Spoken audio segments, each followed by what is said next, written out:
if someone has uh, grown up in a circumstance where their imagination has been formed in a way such that it's hard for them to see a world in which there's providence in the everyday, how might they go about starting to explore that worldview and to like be able to see that? Yeah. Ooh, that's a multifaceted question.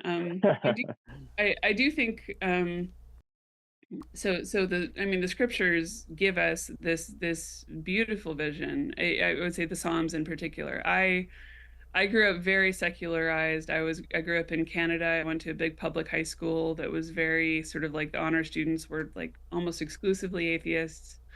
And I was in a psalm session with Melissa Schubert Johnson, and we started talking about, I think it was Psalm 19, um, just the idea that if Jesus is the one who made the world, like every leaf, every twig, right? Like every atom in this world. I mean, we know that art reflects its maker, right? We know that that's the way that any piece of art is. It always reflects the person who makes it, which means that Jesus is literally everywhere, right? Like if the word was the one who created the world, you just can't get away from him. Every breath is an expression of his artistic creation, and that like really blew my mind. And thinking about that and kind of sitting in that made me realize how dead my vision of the natural world had been, how secular or how atheistic my vision of what nature meant had been,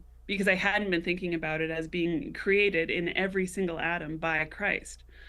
So that was hugely helpful. But there, I mean, just read good Christians, right? Like not the sort of the thin Christian accounts, but the read Dostoevsky, right? Like, read Pascal, read Kierkegaard, read Augustine, read Lewis, read Tolkien, right? Read these Christians who have inhabited an imaginative world that is deeply Christian.